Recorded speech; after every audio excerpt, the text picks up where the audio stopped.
could be bull. I mean, it's mostly bull right now. Like, we don't have any big giant proof. Then why is CNN constantly like Russia this, Russia that? Because it's ratings. Because it's ratings?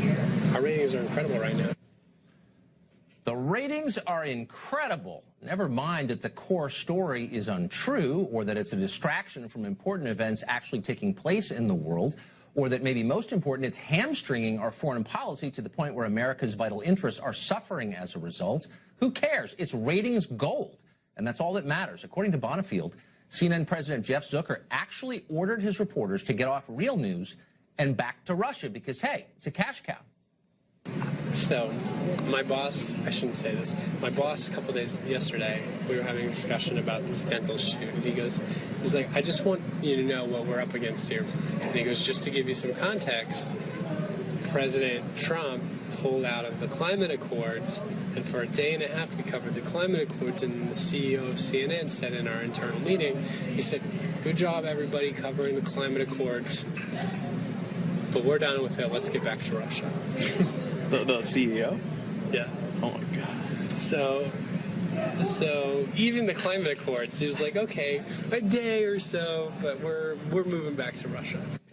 Yeah, good luck explaining something complicated like science. Now, in case you're wondering whether the tape you just saw is real, and you might wonder, we should tell you that CNN is not even contesting its veracity, nor are they backing away from it in any way. A real news outlet might feel an obligation to explain itself, having just been caught pushing a bogus conspiracy in exchange for more advertiser dollars, but not CNN. Instead, they issued a statement briefly in support of the producer in question. Here's what it says, quote, diversity of personal opinion is what makes CNN strong, and we welcome and embrace it. Of course, diversity. Say the word 5 times and all is forgiven. It's like magic, the progressive equivalent of the witch's spell. The irony, though, of course, is that diversity of thought is exactly what is missing in the American media at this moment. Almost every reporter in Washington is hot on this Russia story. Those who dissent are attacked by their peers as collaborators, collaborating either with Trump or, more ominously, with Putin himself. The result is to make everyone in the press dumber and much more credulous. Just yesterday, CNN had to fire 3 of its reporters after they published a bogus story attempting to connect Trump associate Anthony Scaramucci with the Russian government. Now, the piece was clearly wrong, thinly sourced, and puffy. And yet, this is the interesting part. No other American news outlets caught it. In the end, that story was exposed by something called Sputnik News. That's a media company literally owned by the Russian government, ironically.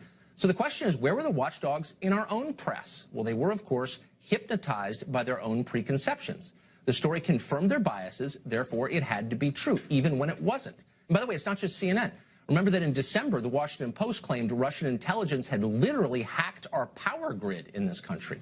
Now, that story was totally false in every detail. The Washington Post published it anyway. Slate.com, meanwhile, ran a piece claiming the Trump organization had a secret server connection to Russia. That turned out to be false, too, published anyway. Even reliable old C-SPAN, probably the straightest news outlet in the world, great people there, but it still got caught up for just a second in the Red Scare itself. In January, they claimed to have been hacked by the Russian media. Never happened. Now, part of this is just hysteria, that moment when you convince yourself that the monsters under your bed are real. But part of it is more sinister than that. It's the conscious decision to tell your viewers what they want to hear, even when you know the core story is wrong. That's called corruption, and it's happening, and these tapes show it's happening. Joe Concha writes about the media for The Hill, and he joins us tonight. This seems like a crisis point for that network. I mean, this is back-to-back 2 vivid, non-contested illustrations of editorial corruption. I don't think you're engaging in hyperbole here, Tucker. I mean, the bottom line is these last 2 stories that CNN got wrong. Remember, the first was a couple of weeks ago with James Comey, supposed to refute Donald Trump. When Donald Trump said, I'm not being investigated, James Comey told me that 3 times. Right. That story was wrong. I don't mind when you get it wrong, Tucker. But the problem is, as you said, thinly sourced, as in only one source. You know how many reporters were on the byline of that story? 4. That's a 4-to-1 reporter to source ratio. It's a lot. And then you have this story just from a couple days ago with Scaramucci. Same thing. A Pulitzer winner is working on that story along with 2 others. Again, 1 source, 3 reporters, 3-to-1 ratio. So to go to bat with just one unnamed source. And again, we've talked about this. We don't know that source's motive. It's probably to hurt the administration. They may have a motivation to lie. To go with one source, CNN got burned once. They should have learned from it. They got burned twice. People resigned. And I don't think a crisis point is really engaging in any sort of hysteria there, Tucker. I think you're right on. All the mistakes are in one direction, too, you notice. We all make mistakes. I've made a ton of them. But, you know, you hope that they're honest mistakes. What bothers me about this story is that it's preventing coverage of anything else. And by the way, if you dislike Trump and were upset with the administration, there are plenty of stories you could do that would be critical of the White House.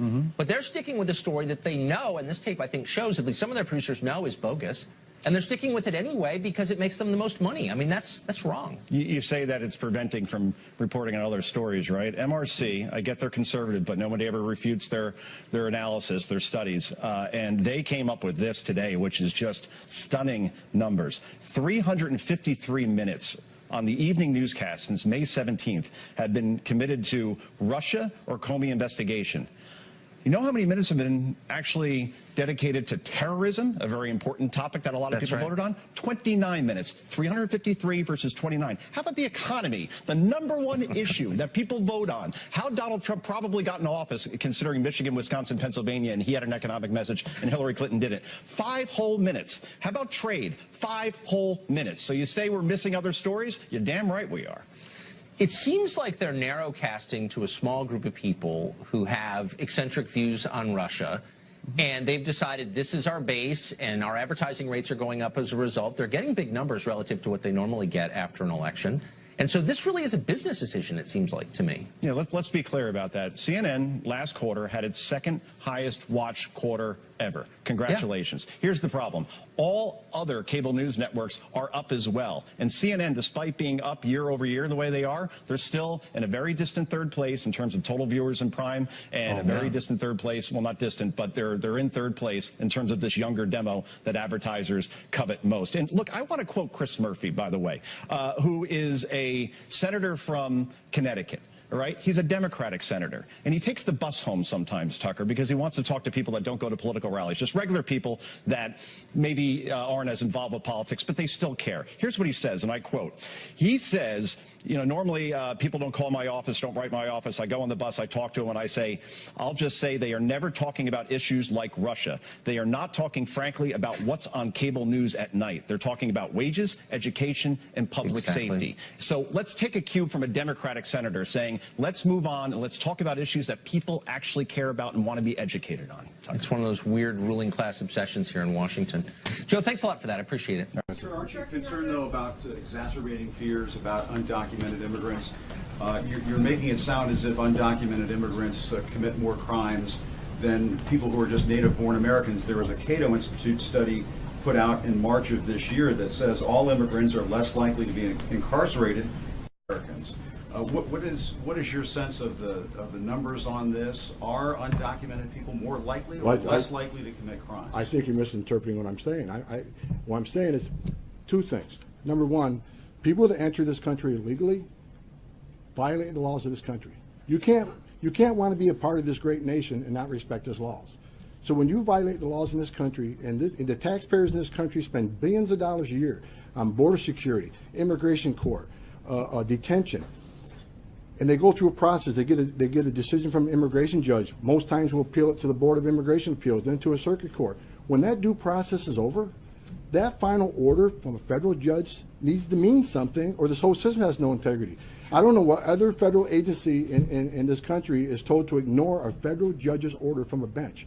We are simply doing our job. Did I say aliens commit more crimes than U.S. citizens? I didn't say that. I'm saying, number one, they're in the country illegally. They're in the country. They already committed one crime by entering the country illegally, but when they commit a crime against a citizen of this country, they draw our attention. As far as fear in the immigrant community, I testified a couple weeks ago, and I get a lot of media saying, well, you're instilling fear in the immigrant community. My purpose is to dispel the notion that if you enter this country illegally and violate the laws of this nation, you should not be comfortable. None of us in this room will be comfortable if we go speeding down the highway. We're going to think, maybe I'll get a ticket. Right. If you lie in your taxes, you may get audited. Well, if you enter this country illegally, you should be concerned that someone's looking for you. You should be concerned because you violate the laws of this country. And nobody wants to excuse law breaking, but what do you do with a family where a mother brings her children across the border? She has committed a crime, in your view, at that point by crossing the border illegally. She's in this country with her 2 young children. Those children grow up, become the so-called dreamers in this country. Do you deport the mother and separate the mother from the family? Because what you're saying, if you look at this from a cold and clinical standpoint, what you're saying is because the mother crossed the border illegally, committed a crime, that she should be separated from her children. Well, What do you say to that? I can tell you. You're not setting policy here. You're here to talk about enforcement. I'm here. That enforcement has real impacts on people's lives.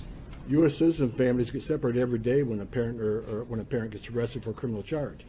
So those here illegally, they put themselves in that position. So when it comes to separating families, when someone chooses to enter this country illegally and they're here illegally and they choose to have a child that's a U.S. citizen, they put themselves in that position. Not the U.S. government, not the ICE officers. So again, we're enforcing the law. Look, if we don't have border security, if we don't enforce the laws that's written in the books, then you're never going to control the border. Why do you think we